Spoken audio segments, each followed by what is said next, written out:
Let's go. Hostage rescue mission accomplished. At least for 2 hostages. Being held up in an apartment building.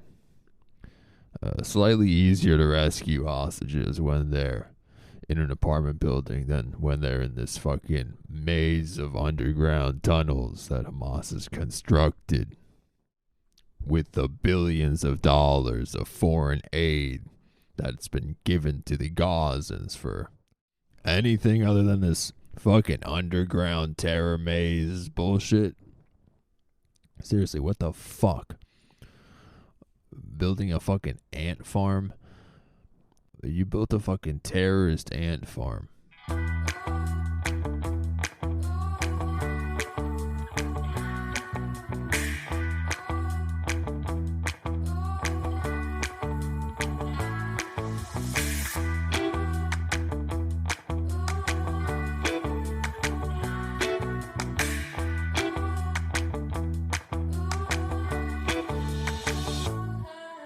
But yeah, anyways, these 2 hostages, thank God, were rescued and are now back in Israel safely with their family. Thank God. Sinwar is still on the run. The IDF released a video of him walking through the tunnels like a rabbit, and the IDF is gonna go hunt him down. Rabbit hunting. It's rabbit season. Sinwar season. That bitch is fucking dead. That bitch who got his, I don't know what, life-saving surgery in Israeli prison. He got brain tumor removed, I think, at an Israeli hospital. That ungrateful bitch ass rabbit. Silly rabbit. What else happened? The Super Bowl happened. I mean, it was a fucking amazing game. What else is there to say? Amazing halftime show. Joe Biden didn't do an interview for the 2nd year in a row. Joe Biden did join TikTok during the Super Bowl, so he's connecting with the youth, with that Gen Z on TikTok, I'm sure, making those connections. I hope you're making a lot of really great connections on TikTok, President Biden, because we're missing you at these presidential interviews at the Super Bowl. It's kind of like an epic platform to take advantage of. Like Putin took advantage of Tucker Carlson's platform. When you're president of a country, you kind of want to like take advantage of these platforms, like these interviews, whether it's Tuck the Cuck or the Super Bowl, whatever you can get. I guess Joe Biden is satisfied with TikTok. I mean, suit yourself. I wasn't so into TikTok, and it also might be like a Chinese spy program, so that's my thought about maybe not using it. But you do you, boo. You do you, boo boo. If I was president, I would definitely want to do the Super Bowl interview. That's the most boss interview. It's like State of the Union. It's like, but no one watches the fucking State of the Union. Everyone watches the Super Bowl. That's where you can give your State of the Union. Just switch it. You know that interview would be light. It'd be softball. It'd be, hey, how you enjoying the game? Who you rooting for? All right. And now, to the halftime show. That would be it. That would be fucking it. It would be, hey, who you rooting for? Goodbye. Go USA. That would be fucking it. It's easy.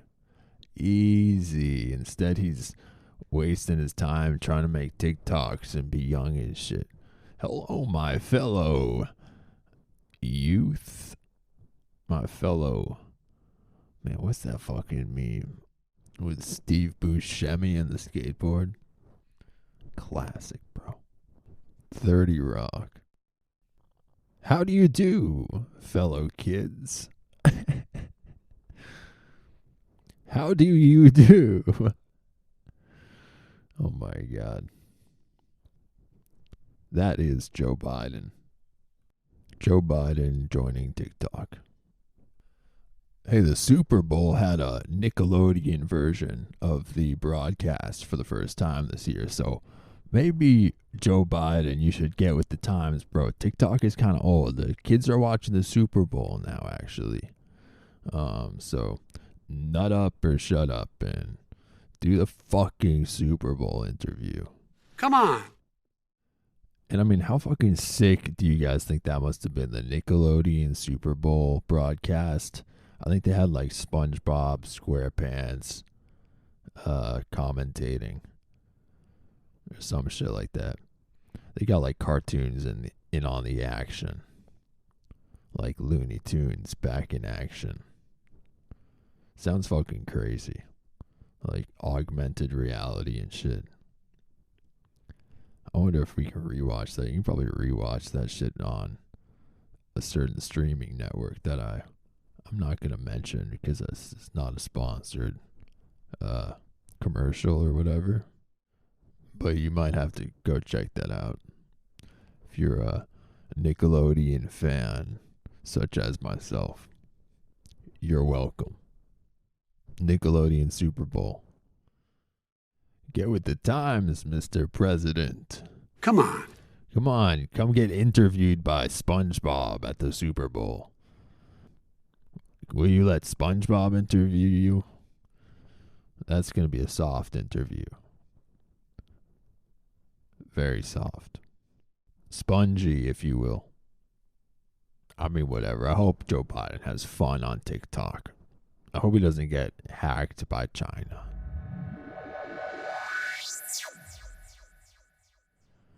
All right, enough roasting Biden. Let's go to Trump. He's fucking shit up too.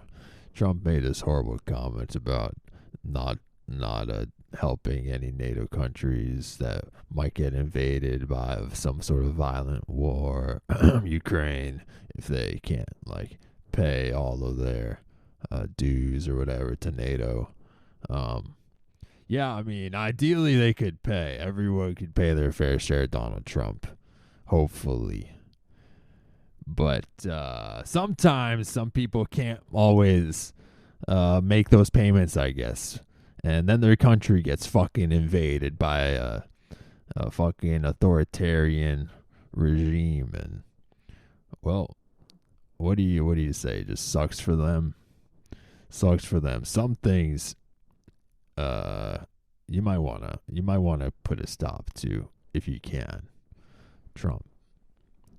If you have a conscience, I guess, if you have morality, those might be prerequisites.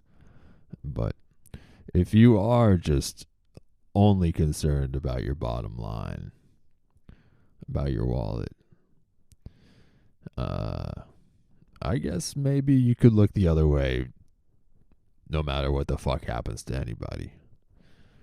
You do you, boo-boo, once again. Hopefully, NATO countries would contribute more to NATO, though, because the U.S. funds, like, I don't know, most of NATO or something, or they're at least, like, one of the biggest funders of NATO, so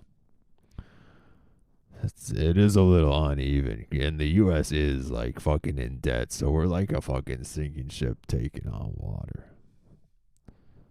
And Ukraine is in a definite worse position, though, so that's not to say we shouldn't have helped Ukraine. We're not even fighting in Ukraine. We're just like selling them weapons, or not, we're giving them money, but we're just giving them some money. We're just giving them a few like $1 billion or whatever.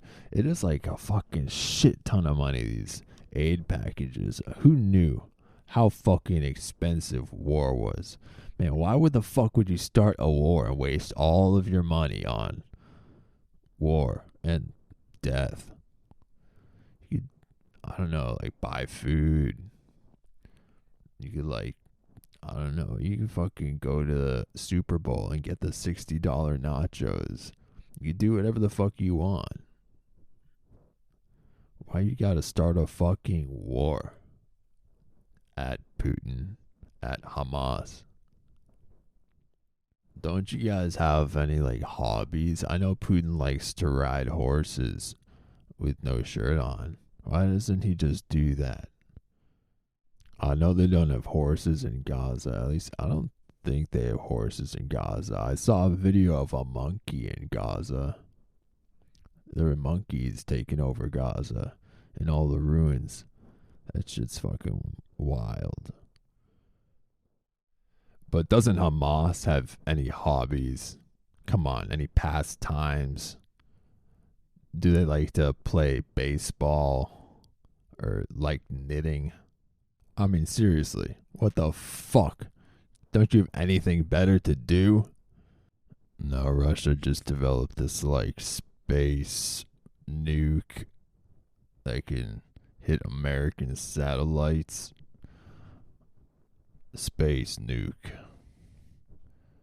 That's why Space Force was a good idea. We were talking about Space Force last week. Now I know why we need Space Force, because Russia has fucking space nukes. Nukes in space. It's about to be fucking Star Wars. God bless the Space Force. Putin made a space nuke and he just had his political opponent killed in prison. He's going sicko mode.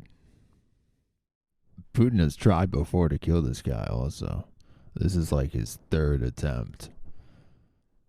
On August 20th, 2020, he was poisoned with Novichok nerve agent and was hospitalized in serious condition.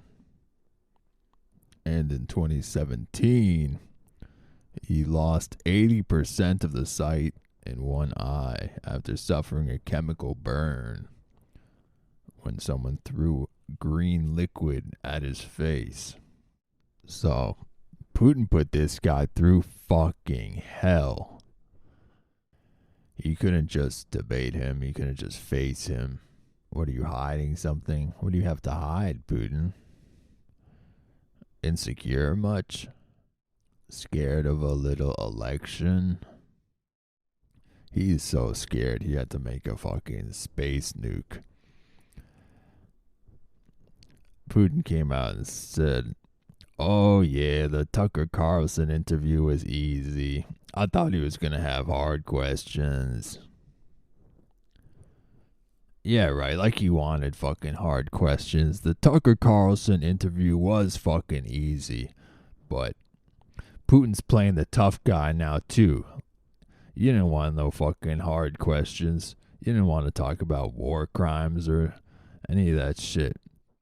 Putin was fucking thrilled with the softball interview. Thrilled to play softball with Tucker Cock. Now he's talking a big game after. In retrospect, after he's used the platform, used the interview to spew his propaganda, spew his bullshit, spew his inverted history. And let's be real, Tucker Carlson drank that shit up like a dog at a water hose. Alright, thank you guys for listening to another episode of the Fishbowl. Peace.